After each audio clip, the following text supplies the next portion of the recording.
What are some of those key evaluation factors that can predict the success of a new sales hire? You're involved with sales hiring, I know. So as you see, it's one of the industries that has a very high turnover rate. And that's both voluntary and involuntary. So people will join and just don't seem to have what it takes to be successful. Or some people will join and just quickly burn out and jump ship, So what we have discovered is that most companies focus on things that may not be as predictive to success as you think, and ignore the behavioral characteristics that truly are impactful to a sales professional's success. What are some of the most critical factors, the important factors when you're hiring a salesperson? We look at 19 different ones. There are 5 that are particularly important, and these actually align directly with what's known as the Big 5 in psychology. Now, certainly there are people who are going to be high performers in any environment, but there will be people who are high performers in one and low performers in another. And it's not a direct indication of them. It's those other factors that you're missing. What are some different traits you look for in a sales manager versus someone in production? That is a big problem, and not just in sales. It's pretty much industry. It is very common to take your top producer and put them in a leadership role, and they fail. And that is because it is completely a different profile. But giving that feedback to the job seekers has been the biggest impact we've had on completion rate. Now our completion rate has gone up quite a bit. And in fact, we do a lot of work with job seeker support groups. And to date, probably as of a month ago, 2 months ago, more people are taking Affintus just to learn about themselves than they are taking it as part of a selection process. You're listening to Hyperdrive Minds podcast, revenue generating strategies for sales and marketing leaders. This job is a desk, a phone, a chair, and your ass. I'm gonna let you on a little secret about these telephones. They're not gonna dial themselves. Building a revenue engine is hard. Don't do it alone. Blake Williams, founder of Hyperdrive Recruiting, has spent years in the trenches helping B2B SaaS and e-commerce companies hire top sales and marketing talent to drive revenue. Always be closing. Get them to sign on the line which is dotted. You can access these trade secrets on the Hyperdrive Minds podcast. I want you to deal with your problems by becoming rich. Each episode features a top leader in sales and marketing sharing specific revenue-generating strategies that you can implement today. A sale is made on every call you make. Either you sell the client or he sells you on a reason he can't. Steal their strategies, get their results. Sitting out there waiting to give you their money. Are you gonna take it? Subscribe today and let's kick your revenue into Hyperdrive. See if you bastards can do 90.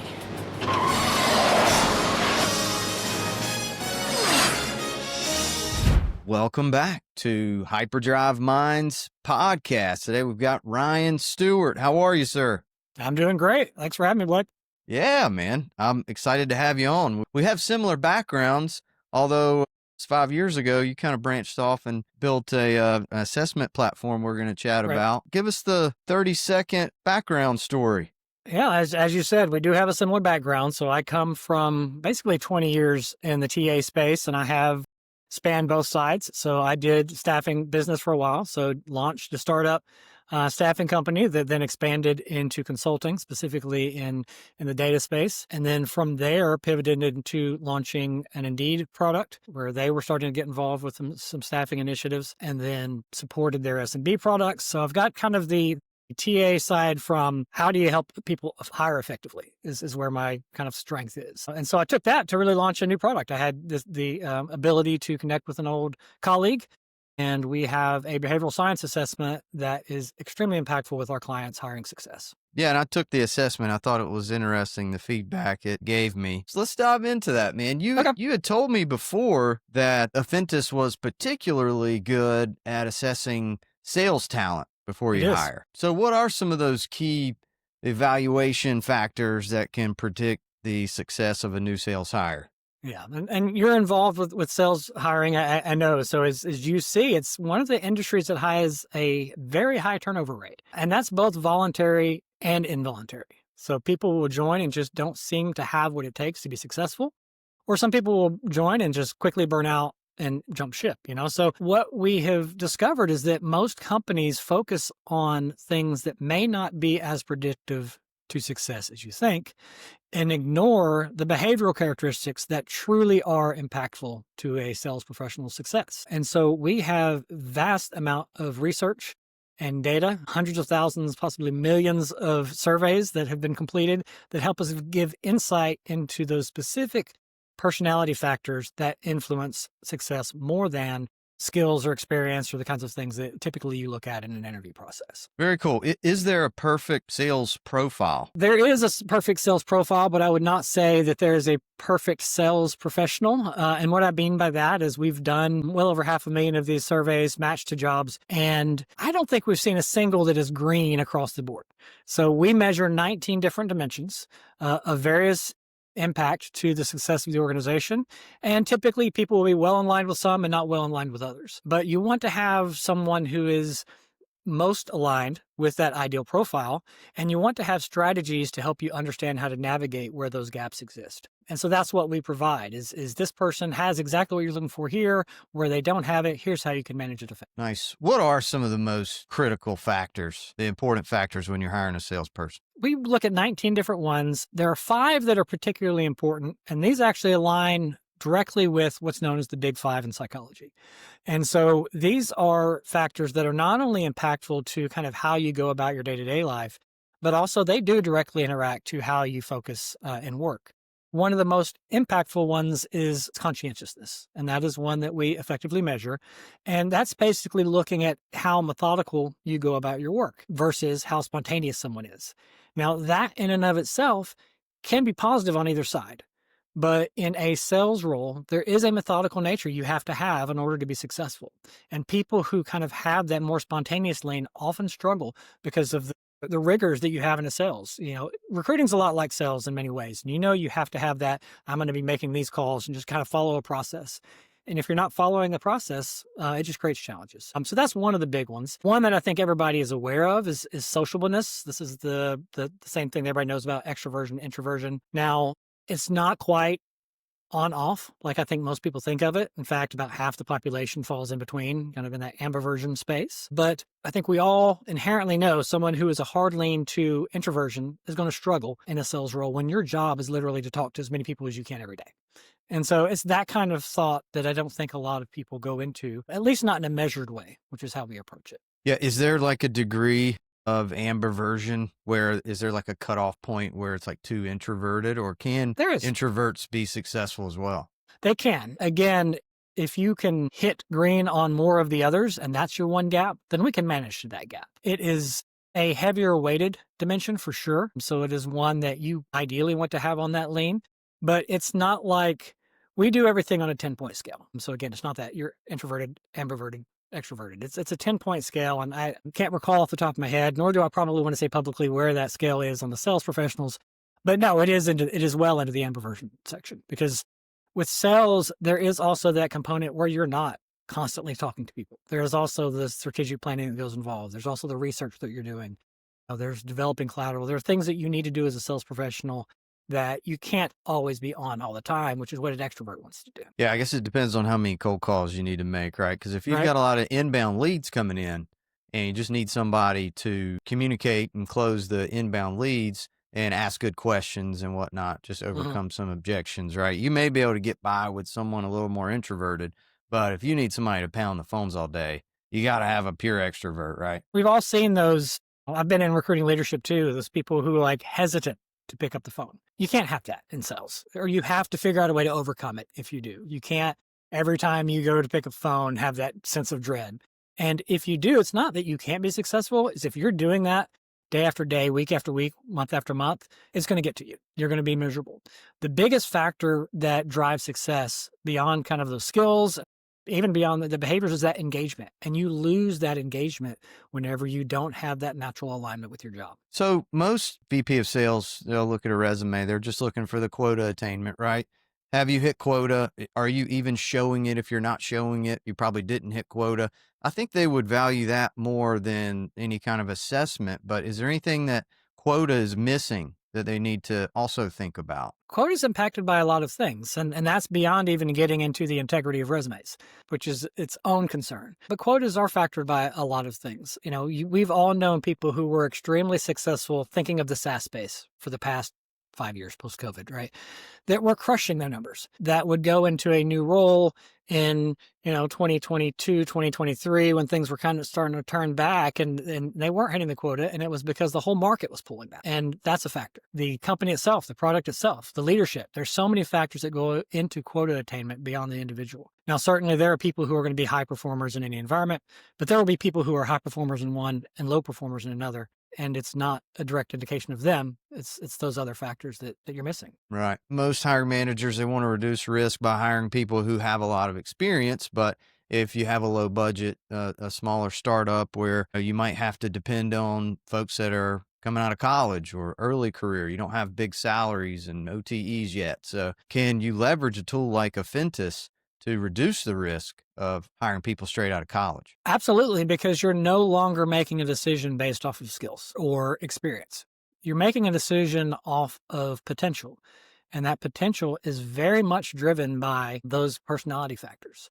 And that is what we can clearly measure, and that is what really is important. So early career is one of our most impactful fields to address because of that very factor. You cannot make a decision based off of that.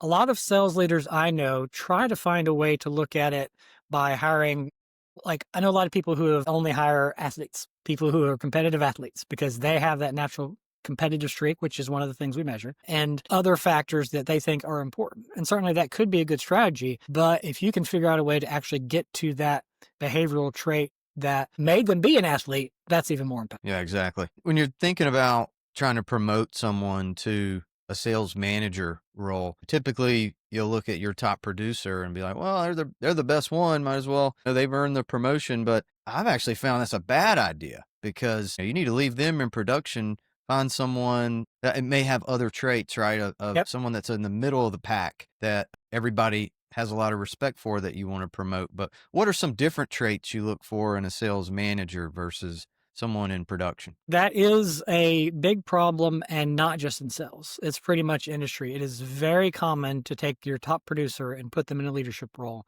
and they fail. And that is because it is completely a different profile.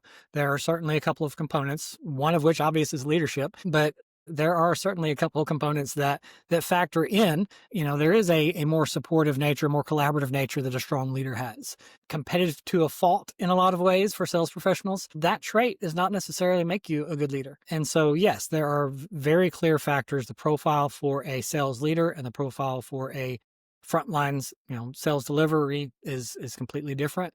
And using that as an internal mobility tool is as impactful as initial hire to begin with. Got it. What are the three most important critical personality traits that would be different? Well, we do have one that is leadership. So that would probably be the top one. I think we have one that really measures kind of the work culture, which is around the power structure of a team. That is kind of versus kind of how hierarchical and organized you are. And I think kind of putting someone in a leadership position could be impactful there. I think, you might diminish the sociableness a little bit over what you would as a sales. What I would want to do really, though, is to pull up the profile. We have this for over 1,000 jobs. I'd want to pull up the profile and look at it and do a comparison. And then the other thing we do is that there are also company cultures that can influence this as well. So when we are opening a job for a client, we want to incorporate their feedback on what is valuable to them. And these are more in line with the work cultural preferences that we look at. So we incorporate that data as well. So some folks think these assessment tools are kind of glorified personality quizzes or whatnot, but Affintus, how is it different? And also, is there any way to tell if a candidate that's taking the quiz is just kind of answering the questions the way they think, basically telling you what they think you want to hear, right? But not telling the truth? How do you know if that's happening or not? Okay. Let's take that one step at a time, and I'll probably forget the first question by the time we get through this one. So how do we know they're not faking? So I think the best thing is that it's a very structured process. Any effective interview process, and this is going back to my building out recruiting operations, is more effective when it is well structured. Meaning you're asking every candidate against a specific job the same questions, with the ability, of course, kind of dive deeper into those, and that you have a measure of what success looks like. Now, an assessment like Affintus is very structured. Not only is it structured in its questions, but also its answers. You're not free form. You're making a choice. It's also structured in a way that you're describing yourself. So kind of the way to think about how Affintus works is we're not doing an analysis of an individual. What we're doing is taking what they tell us about themselves and putting it into that work context, into the context of that specific job. Now, the good thing is that unless they're have their PhD, unless they're studying psychology, they're not going to know what that success profile looks like. We've had to get that data. It's not, something you can observe. It's not observable insight. We had to get that data by asking thousands of people who are either high performers, managers of, directors of, really connected to that job, what it looks like. So in order to get our matching data set, we do the reverse of our questionnaire through a survey so that now we know this is what makes what a successful person looks like. And then we find out from that individual questionnaire, this is what this person looks like, and make the match. What we found when we did that research is that roughly, there's a bell curve on the data, and roughly 75% of those people who are providing feedback agree very closely what success looks like in each dimension. And so we get a very clear indicator that people outside of that are outliers in that specific dimension. So that's how we kind of can make sure the job seeker doesn't know what success looks like, so therefore them faking it would hurt them more than help them. Also, it's not helping them any. You don't want to be in a job that you're not naturally aligned with. If you are honest and you are the right fit for the job, then you're going to thrive. I mean, you're going to be more successful in a green match job than you would ever be in any previous job you've had if you weren't the right match. Now, going back to kind of the challenges with the perception of assessments, it's an earned perception. There were some early attempts at figuring this out. We're going back 100 years or so, and MBTI started a long, long time ago, that were not built on science. They were built trying to get to these same concepts, but the research and data that they went through didn't get there. And in fact, MBTI actually tells you their tool is not supposed to be used for hiring because it's not validated for. Now, there are a handful of tools. Affintus is one of, I think, 4 or 5 that is fully validated to be predictive of job success. And what validation is getting external parties to do research that really does 3 things. It validates that our questionnaire tells us what we want to know about the job seeker and that it is accurate. It then also validates that what we know about that job seeker then does directly map to the demands of that position. And then the third, it's designed to eliminate bias at this stage of the process. So bias is a huge problem in hiring. And so we have made sure that the third party has proven that our process does not introduce bias in any form. And so that is a huge impact on a company's success, especially when you hear about things like the Workday lawsuit going on right now. AI is being aggressive in some of the things they can do. There are no tools out there that I think recruiters feel comfortable using yet, but they're starting to kind of push the boundaries. And right now they're not there yet. Most of them don't have that bias reduction built in. So, that's the key thing is to overcome any concern you have about, is this tool really doing what it's doing? Ask them for their technical manual. Ask them for their validation study. They will have documentation that you can review, and it will show you exactly what they did in order to make sure that what they're saying is true and honest. If they can't provide that, I would avoid them. As long as there's a human involved in the hiring process, there will be bias and age discrimination. Yeah, I saw somebody said that the Workday, every issue that they looked into and they traced it back to an actual human that was the one that rejected the candidate. Not a bot, not an algorithm, nothing like that. It was a person. Yeah, and every recruiter on LinkedIn is shouting the same thing as loud as they can. And no, I'm rejecting you. Don't think it's some tool doing it. Now, tools are informing, and we advise that Affintus should be used to support your decision. It should not make your decision, even with the validation. It should ultimately come down to giving you data that empowers the decision maker to make an informed decision, make the right decision. They've been around for a long time, and I guess that's what makes Affintus different is you've got validated statistics about it's been right Yeah, and about that's a long-term success of the multi-year. hire. Yeah, that's a multi-year ordeal we went through before we even went to product. To market. It's definitely long term. And there were some things that were caught through the process that we had to remove. Some questions that did seem to point the decision the wrong way, and we simply removed them and figured out another question that got us to the answer, to the information we wanted. Especially in sales, right? If you like somebody, you got a gut instinct, right? You got a feeling, and your gut's Don't telling you start they're me going on to be gut great, instinct. Don't right? start me on gut Yeah, I instinct. mean, it's I've been burned. I've been burned by it too. You never can tell, so you kind of need these assessments to really. I like just to refer to give you some gut backup. instinct. Gut instinct is either bias or indigestion. It's not decision. Yeah, I've been right. I've been wrong. So Yeah. I don't know if I'm batting 50-50, but it I mean, can't be really, better. bias in and of itself is not necessarily a positive or negative thing. We need, and how this comes across, which we need, bias is the only way we can function in life. We have that level of thinking that we have to make quick decisions based off of information we've come from in the past. Sometimes that information we have in the past is wrong, and so we make those decisions. But bias exists in everything we do. Yeah. So it's just when it's something as important as making a hiring decision, you want to do anything you can to mitigate it. So not only should you implement a tool that helps mitigate it, there absolutely needs to be bias training, because awareness can address so much. We don't, most people don't even think about it in their day-to-day life. So, it's a huge problem. Hiring. Yeah. So what are some of the key ingredients that are missing from most companies' evaluation process? I think going back to structure is one. A lot of companies do go through a hiring process where they wing it, where they go off gut feel, where I'm just going to have this conversation with you and see if we vibe. Vibe is not, certainly being able to get along with your coworkers is important. Vibe should not be something you measure for predictive success. I used to support a company who one of their factors was, did they sparkle? And it used to kill me, because I'm like, this is really a lawsuit waiting to happen. This is not something you should be measuring. Basically, my idea is that you should be able to clearly define and measure anything that is used to make a hiring decision. And if you can't do that, then it shouldn't be involved.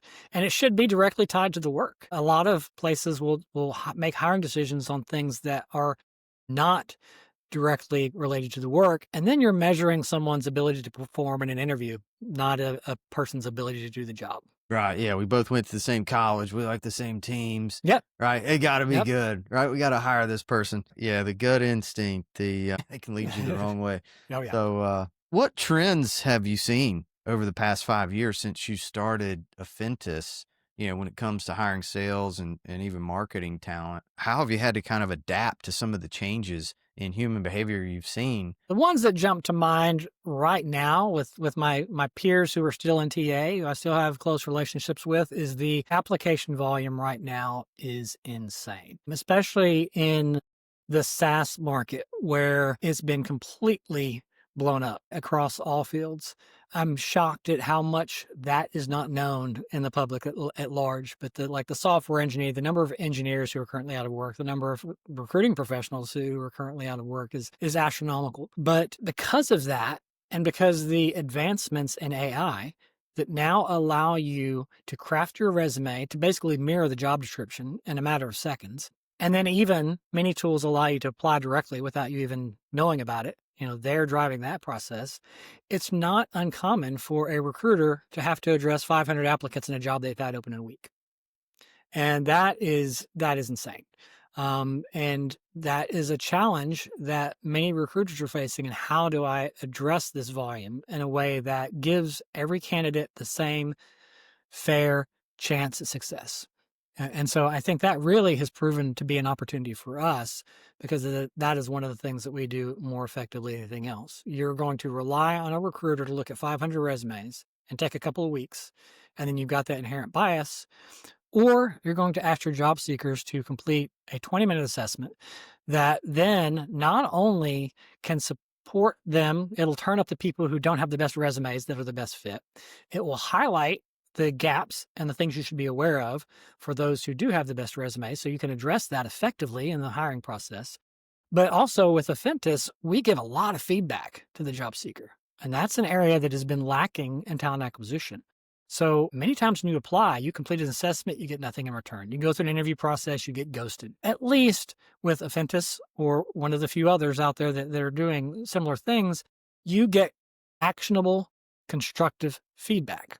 And we do it on the behavioral science side. So whereas most job seekers aren't thinking, what does conscientiousness mean? So now we help explain them, this is what conscientiousness is. This is why it's important to an employer. This is why it's specifically important to jobs. And this is where you are on that and what this means to your job success, your job seeking success, and then your performance success when you do actually start. That's interesting. Yeah, I wish more companies provided feedback. You always get the same generic email. We decided to move forward with other candidates. They don't tell you anything because trying to avoid any liability or whatnot. I understand they don't want to get themselves in trouble, hurt people's feelings and whatever, right? I get it, but that's back to that measured, structured thing. If you have structured, measurable process where I need this person to be X, this person is Y, you can provide that constructive feedback. It's okay. There is no law that says you cannot provide feedback. The risk comes actually more if they don't know what's going on, because now they're having to assume what decision you made. And maybe they assume it is bias. But if you can say, I'm looking for this, I described that in the job description. We have a candidate who has more of this. That's why we didn't move forward with you. So if you have a structured, measurable process, you can actually build that feedback in pretty effectively. That's back to the TA operations side more than the assessment side. Yeah, AI is going to help us with that, I assume. I feel like AI is just going to take over the entire job application screening process. I mean, that's slow hanging fruit right there. Just go and assess all the applicants. Anybody who scores over 80% relevancy, invite them to maybe text them some knockout questions. Yeah. Right. Then invite them to do an assessment. And then the people that you end up speaking to are pretty much like 80% vetted at that point. You got to get over the rest. So. Yeah, I think you have to be very careful about any AI implementation that's basing a decision on a resume review, because resume review does have little validation because there have been many stories in the news of executive level people who don't have the experience they say they have. A, it's easy for fraud to be introduced. But B, how strong you are at preparing a resume has very little to do with how effective you'll be on the job, unless your job's a resume writer.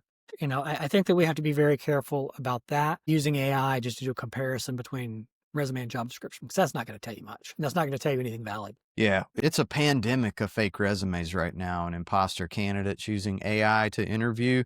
I've been disappointed, especially on engineering roles. It's awful. I mean, the only resumes that actually look like a great match, they're that way because they've engineered it with AI. But then when you call them, and it may be John Smith on the resume, but then you get them on the phone and they're not John Smith. Mm-hmm. They're not from here. Heavy accent from God knows where, and they can't tell you a single thing, about why they were building what they were building. It's just all into the weeds with technologies, and they're reading from scripts, and it's just like, oh man, it's so frustrating. It wastes so much time, and everybody's so frustrated with that right now in recruiting that you almost don't even want to deal with applicants anymore. Yeah. You want to do outreach. Yeah. Targeted outreach, and find the people are already a fit. And it's almost like pointless to post jobs anymore because you're not going to be happy. Yeah. So you're in tech recruiting as well. My career in NTA was in tech recruiting. And specifically at the time we spent in Indeed, we did a lot of work around understanding kind of where the tech talent was.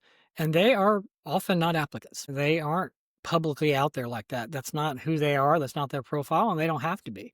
So in tech roles, sourcing is absolutely necessary. We proved that through some very high skill, high volume stuff we were doing at Indeed. Yeah, I like Indeed. You get some good candidates from Indeed. Yeah, everybody's using LinkedIn. That's the biggest thing now. And you kind of need LinkedIn to verify that this resume you're looking at is a real person.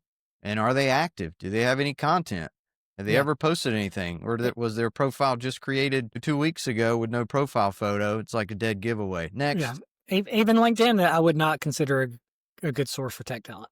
I mean, I know a lot of tech professionals who aren't exactly big into the social media thing. You've got to go really, anytime you're sourcing, you've got to go to where the talent is, where they hang out, So when I was doing it, we were sourcing GitHub, we were really kind of going that route versus any job board. Now, were you placing mainly engineers and developers, or were you placing salespeople and marketing people, or all the above? More. I mean, I've done all of the above, but I definitely did more on the engineering side, and probably my biggest depth was in that data side. So kind of the gambit from started supporting some enterprises when they were expanding their data warehouses into when I was doing it, big data was the new thing, Hadoop was coming out and that era. Oh, that was a fun era. Yeah. Yeah. So I was really involved in that growth. And so that was my sweet spot on the tech side. Very cool. Back to the assessments. Mhm. One of the things that I try to recommend whenever I'm working with a client is don't introduce the assessments first. Take a initial phone interview and then send somebody an assessment, because the dropout rate is going to be much higher if you expect someone to invest time in an assessment before you've even spoken to them, right? You're going to lose half your applicants that way. Well, I'm going to argue with you. Yeah, I'm going to argue with you. So again, you're introducing bias before you have the tool that eliminates bias. So I am a firm believer you do the assessment first. Now, you will have drop off. That is true. And some fields have more drop off. We see almost no drop off on early career, by the way. So, people fresh out of college, especially when you position it as you're going to learn a lot about yourself here too. Those people are starving for that insight to help them be more successful. But yeah, I am a firm believer that you put the assessment in place first, because then you are delaying that bias in your process. I'm not saying don't do a resume review of the people who didn't complete it.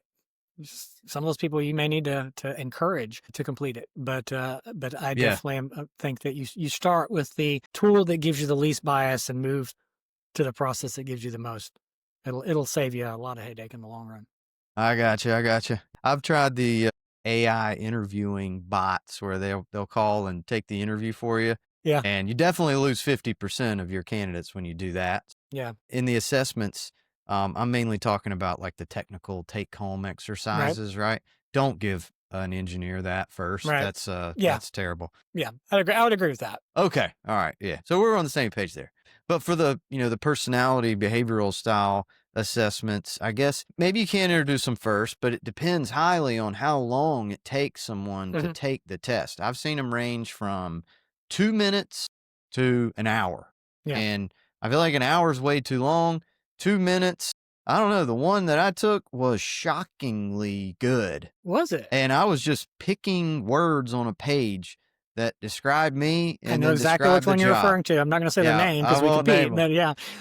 Yeah. So yes, I am familiar with that model. Our model is different. We felt like our level of validation, we wanted to focus on a different approach. So that's why we do you're actually telling us about yourself, and not just by clicking a list of words, by answering very specific targeted questions that align to the dimensions. But no, that is I reference ones that are validated. That is one that is validated. I of course have a preference for our model, and so we have it done 2 ways. There are 16 dimensions. 12 are work style preferences. This is about how you go about your work. 4 are work culture preferences. So those are the ones that highlight the potential gaps in a culture fit.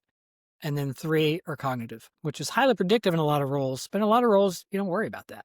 So we have the ability to turn on and off cognitive. If cognitive is off, then you have about 20 minutes is what the average is. And if you turn it on, you're basically doubling that. Yeah, I think 20 minutes is okay. Yeah, I mean, 2 minutes is almost like suspiciously, it's like, wait a minute, how did it, ain't no way, right? How can this be accurate?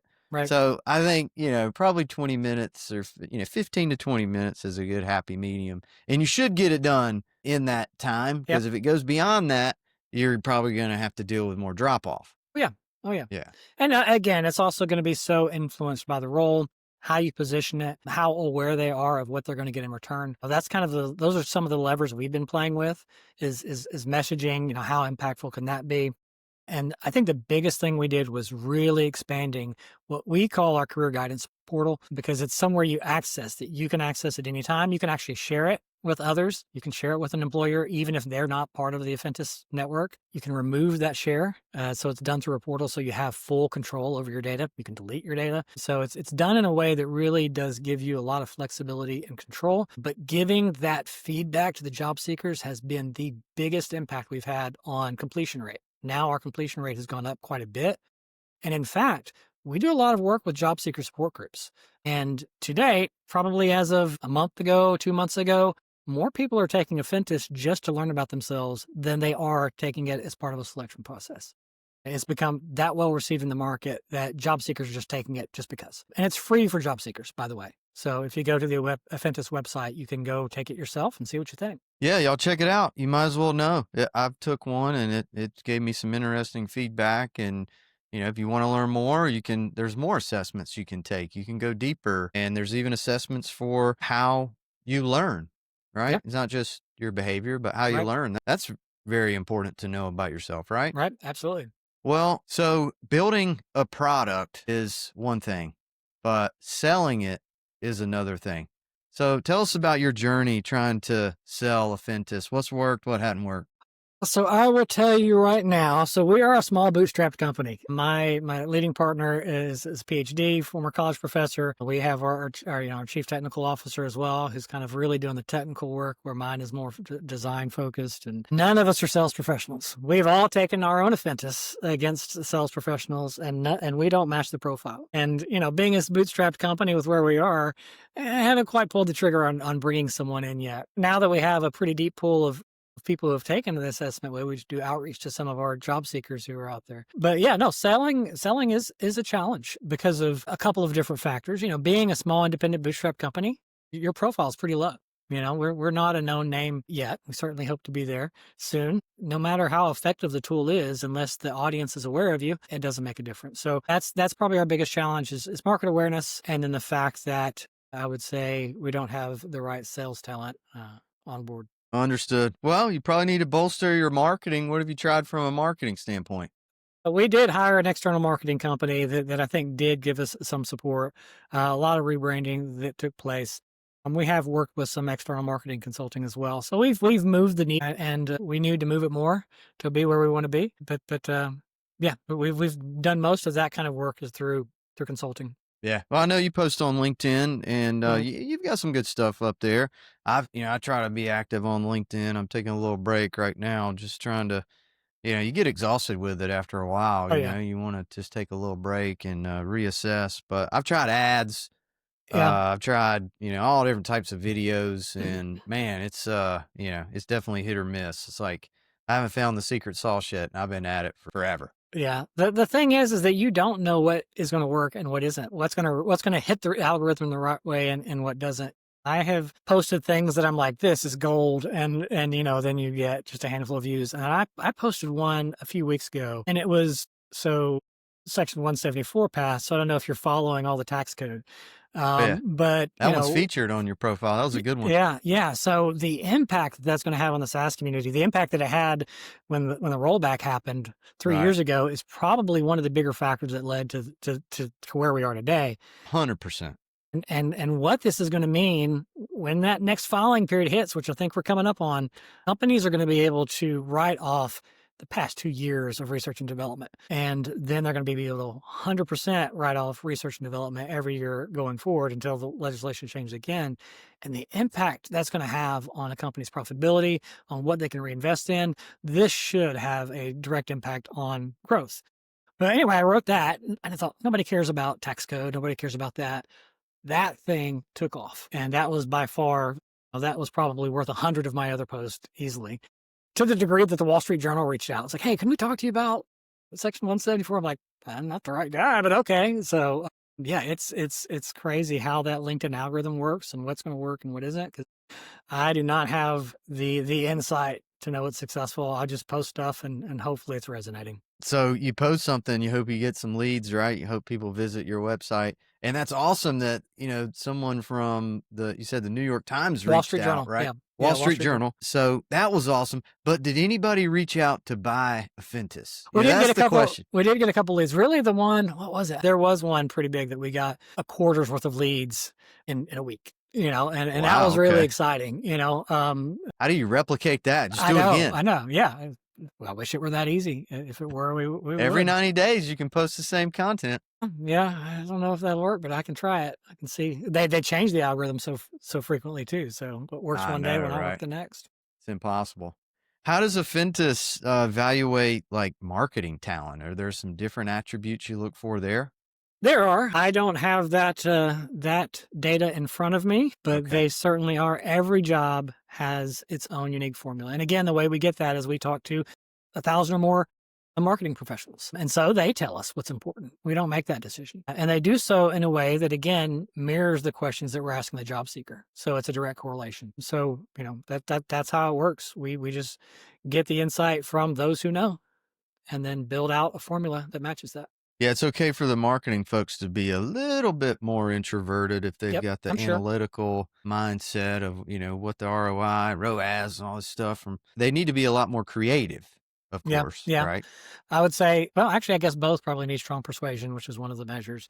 Right. But yeah, it would be an interesting exercise to compare the two for your audience. So you mentioned you made this post and you got all these leads. That's awesome, man. What's some of the biggest objections you ran into from corporate clients, that were looking at possibly buying Affintus? Like, what objections did you have to overcome the most? I think for us, a lot of it, so what typically when we get them reaching out to us, you mentioned the resistance to assessments. Typically, the people who reach out to us have overcome that already, or Uh-huh. at least open-minded to hear about what we're doing and how we're doing it differently. So from that point, it really does become what product aligns best with their vision. Does our workflow follow what they want to do?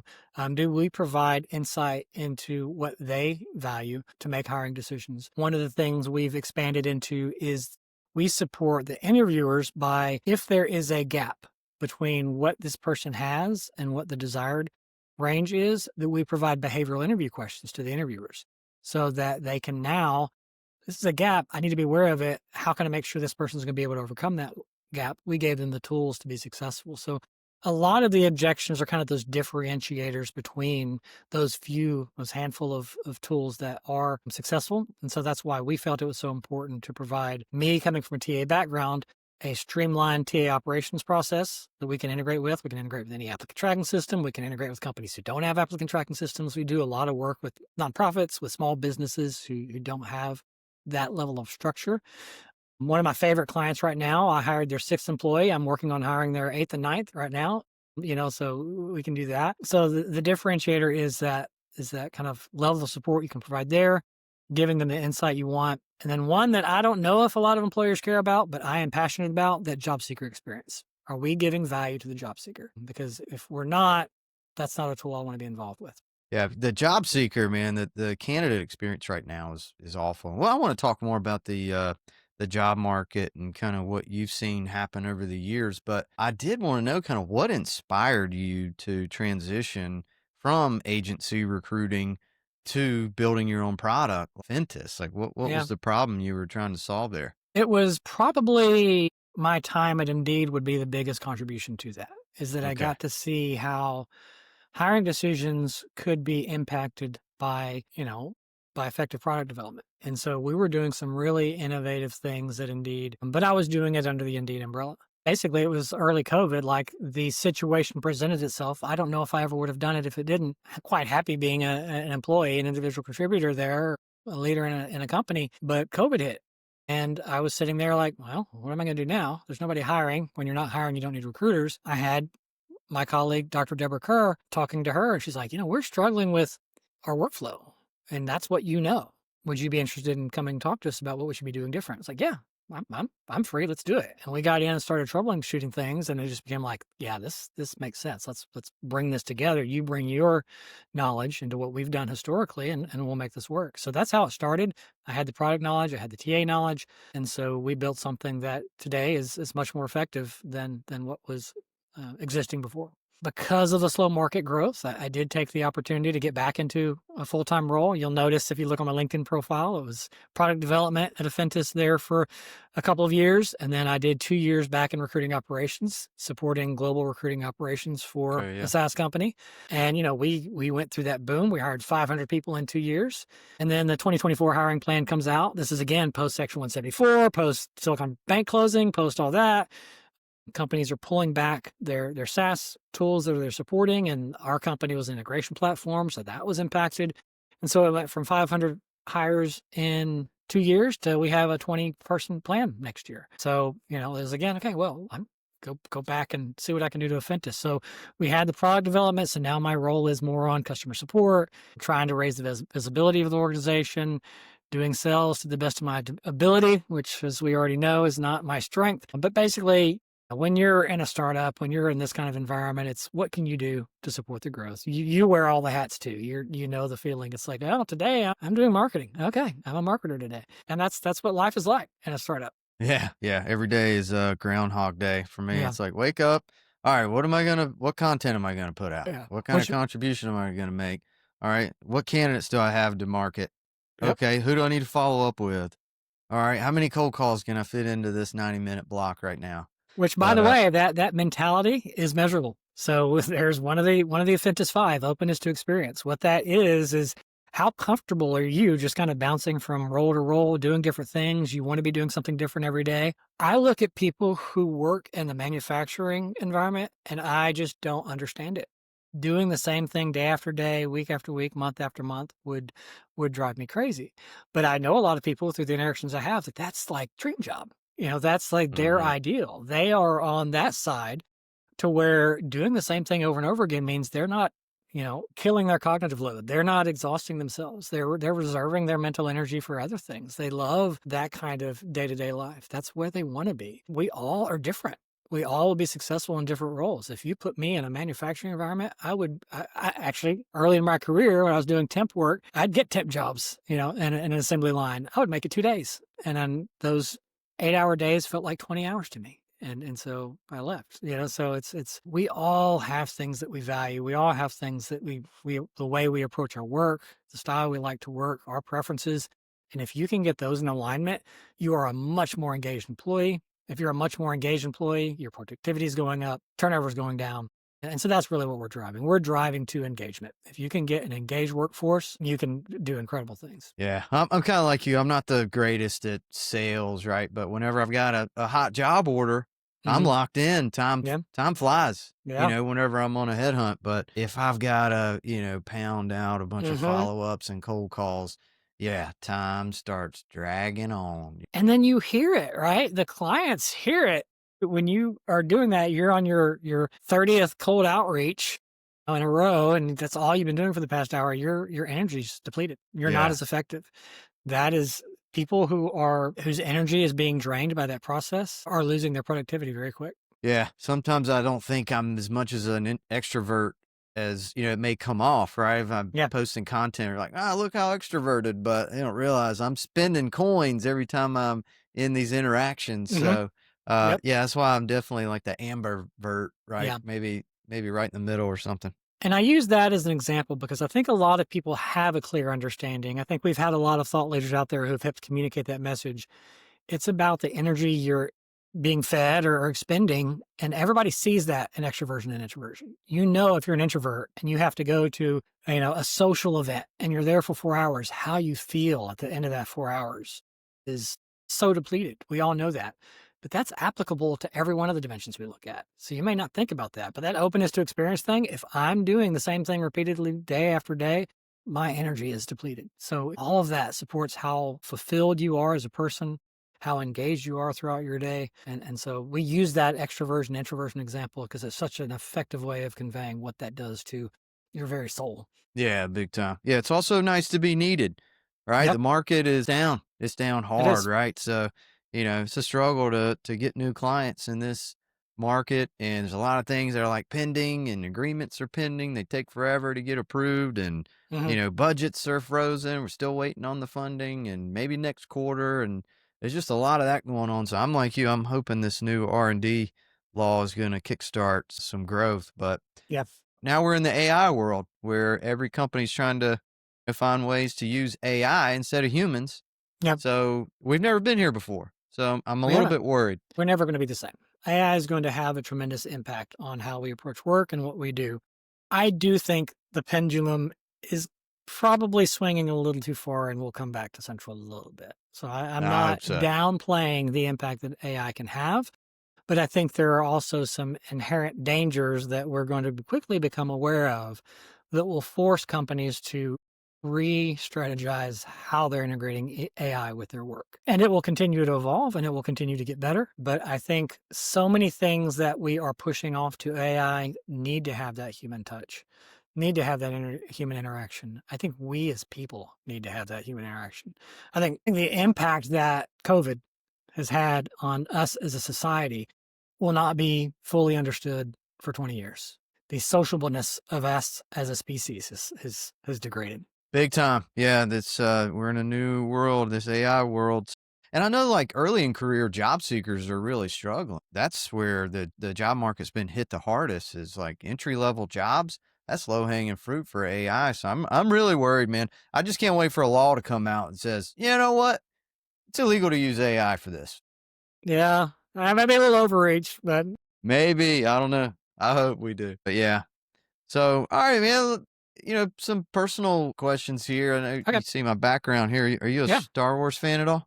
I am a Star Wars fan. So I grew up during the original trilogy. So that is my go-to. I was probably lukewarm on the prequel, and to be honest, not a big fan of the latest trilogy. I think there's a lot. I think the good thing is the first one was good, then they lost it. Yeah, I think the good thing is I like the openness that we've had for the past several years because there has been a lot of incredible contents come out. There's been a lot of meh as well, but there's been content for all ages. So I've loved the opportunity. I have a couple of young kids. And so, I got them into Star Wars because now they're Star Wars rebels. There's the Bad Batch. There's stuff that really kind of speaks to a younger audience, and then you pull them into the movies. And so, I've had the opportunity to really introduce another generation to Star Wars through some of this other great content that came out. And I even had, I was surprised. We watched Andor together, and this is a 13-year-old and 10-year-old. I was like, is this going to be too much? And they were that was such a good show that they just were entranced the whole time. Andor is so good, man. So good. They need to just replace Kathleen Kennedy with the Gilroy brothers. Skeleton Crew was pretty good. I think their worst one has got to be Acolyte. That's the worst thing I've ever seen.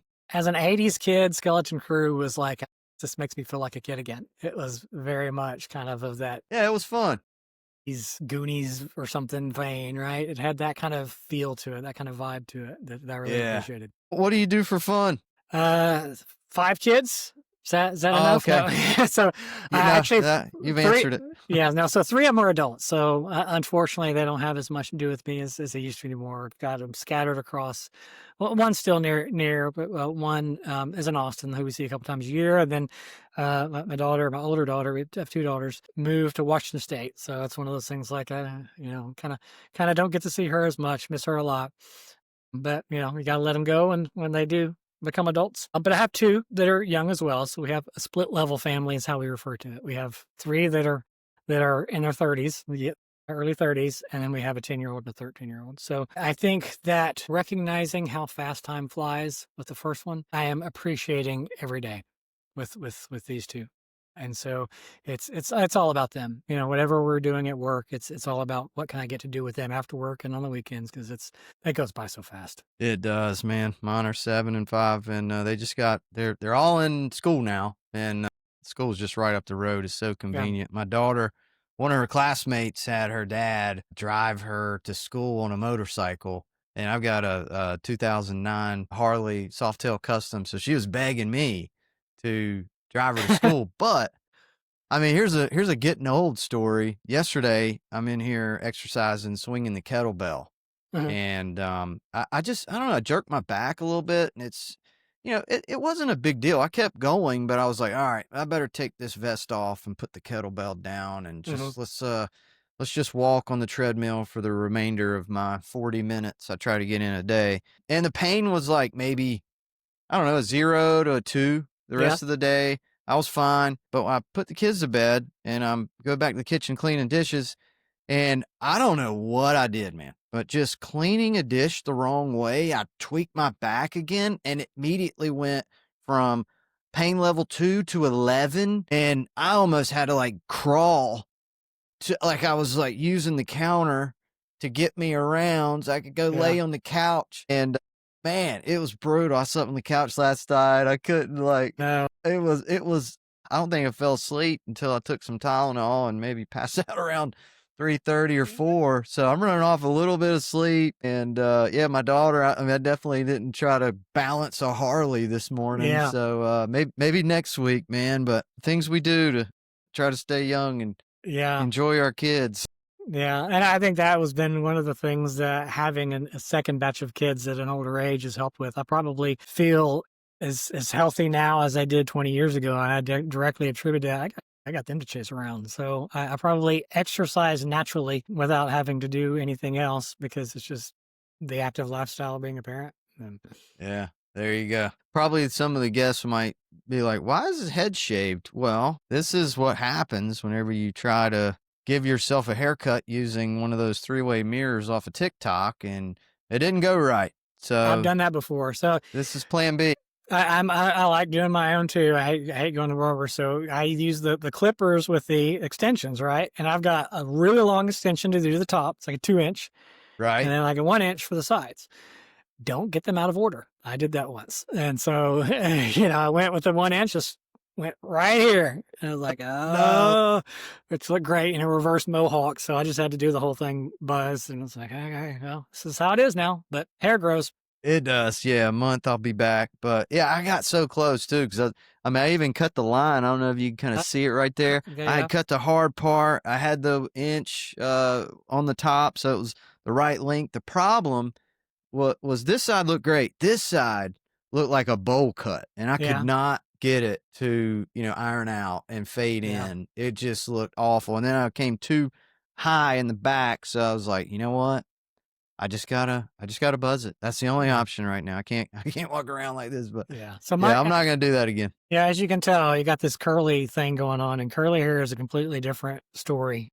To where, like, when I go to get my hair cut, they always mess it up. They never get it right because when they cut it, it curls different after I shower or whatever. So you'll get these weird big patches and stuff that are sticking out. The only one who can do it's my wife.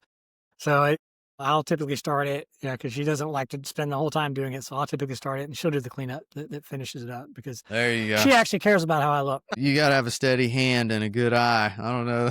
My wife probably, I don't think I want to trust her with clippers in her hand. Yeah. Maybe giving my wife a sharp object may not be the best idea, but I guess after as long as it's been, if she hasn't killed me yet, we're good. Well, you got any questions for me? How's this new venture going? I know you're kind of pivoting a bit and really getting into market. How are things going so far? Yeah, it's going all right. We're hanging in there. Business is definitely not where I want it to be. Sometimes I feel like I'm hanging on for dear life, in a dying profession. And then all of a sudden I'll get a new job order and I'm all those feelings are gone, right? Yep, that's exactly what it's like. Yeah, I wish I had more volume. I'm just going from job order to job order, and I'm just basically eating what I kill and treading water. I'd say I'm treading water right now. The life trying to survive the winter. Yeah, the life of an entrepreneur is tough. There's a reason why most people go to being an employee because it's a whole different thing. The time commitment, the stress, the investment. Financially, it can drain you before it pays off, and sometimes it never does pay off, unfortunately. But it's definitely a lifestyle that I think some of us really appreciate and enjoy. Yeah, I feel lucky. My business isn't where I was, producing $1 million in billings in 2022. I'm not there, but I'm at least keeping pace with expenses and, some of the money that I've thrown away on stupid tools and I don't want to know how much you spend on Star Wars stuff. That background is impressive. That is crazy. What is your favorite piece back there? Man, it's probably the original ship right here, this original Millennium Falcon. It all started with this ship. Yeah. And you'd be surprised how much of this stuff was gifted to me. Oh, yeah?